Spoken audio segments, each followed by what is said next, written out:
So, now that you have seen my deck, how did the deck actually do? I went 3-2 at today's local. I had... It was actually not too bad. I had a whole bunch of different matchups. I actually had four individual decks in this case.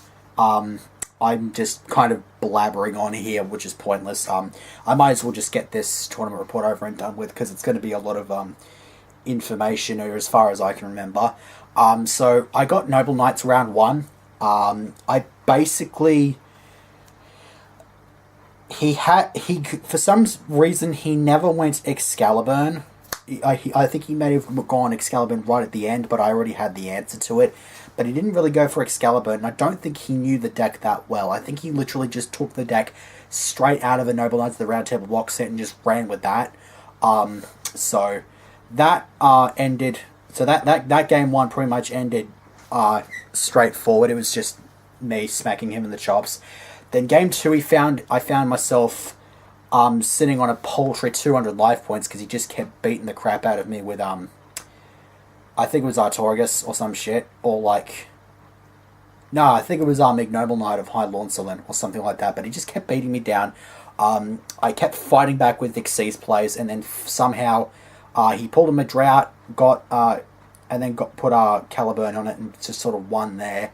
That kind of depressed me a bit, but game 3 pretty much opened the nuts, went a bit silly, and that was pretty much it. That's about as far as I can remember.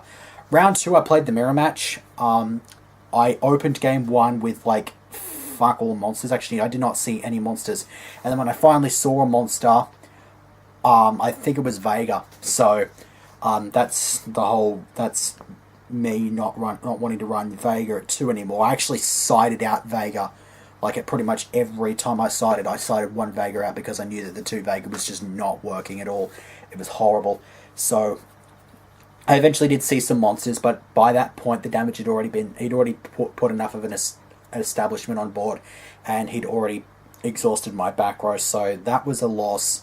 Then opened with a considerable number... with a few more monsters, except my back row wasn't quite as effective, and so I found myself in the game, but I just couldn't do the damage because he continued to just maintain his own presence. So I ended up running out of my own resources there, and then just getting rammed over eventually. So I lost that mirror match 2-0, which was depressing. I then played Noble Knights again, round 3. This one seemed a lot more competent to the deck, but still did not really know the basic combos of it. He seemed to be a little bit more innovative with the deck. With the deck.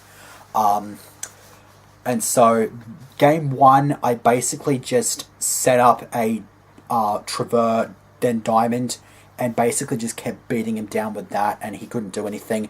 And then game 2, I basically just kept swinging at him with, I think, like an Altair or something.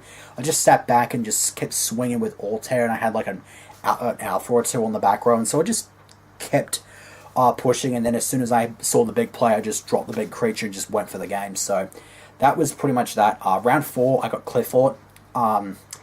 Game 1 was a little bit back and forth. He did just enough to get me to run out of resources. I think that's my problem, is I just keep running out of resources and squandering them, which kind of needs to be addressed. So he just sort of then swarmed his field with a big pendulum and then just crunched me. Game 2, once again, it was a very tight back and forth. I managed to just get an Altair and just keep smacking and smacking and smacking, and then eventually he caved in and I took that game. And then game 3, I opened triple Altair. That is it. That is all that happened. Triple Altair. Actually, no. Triple Altair, and I also had 2 outs to the Scout. I set it amongst a third back row, and he still hit those 2 cards. My third back row was useless against him. I think it was like a breakthrough skill or something, and so I ended up losing that match really, really horridly. It sucked. And then round 5, I played against Shaddolls. I basically sat back and like I knew I had to use the extra deck, but I wanted to use it in such a way that I was able to at least keep my opponent's board as bare as possible. I went to my Dark Rebellion Xyz Dragon on the back of a Snatch Steal. I stole his Waiver Burster, and I only had the one monster on me. I think I had like a Vega, so I stacked to make the Dark Rebellion. I think from there, I either Soul Charged, or I used Call the Haunted, or I just top decked crazy, and managed to keep Winder off the board, and then basically just kept swinging, and so I ended up taking that game. And then game 2, I had advantage pretty much right from the get-go, because I duality'd. It was a really tough choice for duality, actually, because I had done it after I'd done all my other searching. I'd had an Unu, I dumped it, I roted for a Unu dumped Deneb, of course. Roted for the Altair, and then used the pot, and I got Unu, Compulse, and Warning, and so I was literally like maybe a couple of seconds away from picking Compulse, just on the thought that as soon as they drop a Fusion Monster, I could just send it back. I opted against it because I already had a Nova on the back row, and so I decided to go with the Warning just to reinforce my full power of back row, because I didn't want to lose access to my Alpha, and I would rather have had the Warning to get out of a potential Denko than then have everything else just sealed, and then having him just run me over. So I did that. It was justified right at the end of the game when I had exhausted pretty much everything else that he had. I used Traver, and I just kept making him discard pretty much the only thing that he had left in his hand. I made him discard a Shaddoll Fusion. I made him discard, I think, some other bloody... I think it was like a White Dragon, Waiver Burster. So I made him do that. I think all he had left was the Shaddoll Fusion in hand that I knew was there, and then he just dropped Denko. I Warning T Fusioned, I Alpha'd, and then that was it. I had enough strength on board at that point to take the game, even without the Altair in hand to make a play. So that was a pretty good solid 2-0 win. So I ended up going 3-2, finishing 17th out of what I would consider to be a rather overcapacity locals, especially for the venue that it's being held in. 51 players were at today's tournament, and the venue is really, really bloody small. So 50 people in that one freaking area is absolutely ridiculous. I think that they need to put a limit on how many people to play at each local. They should keep it to like 32 or something.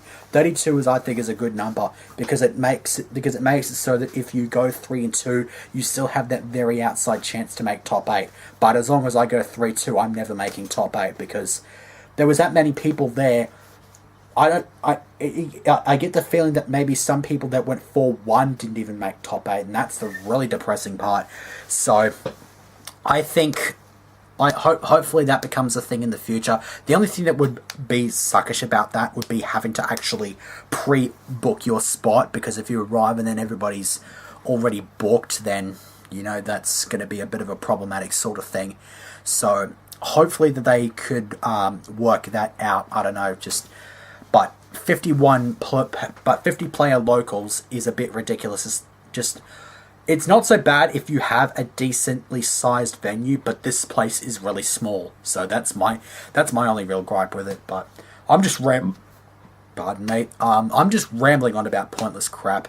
So I'm just going to finish this off. So see you for whatever it is that I do next.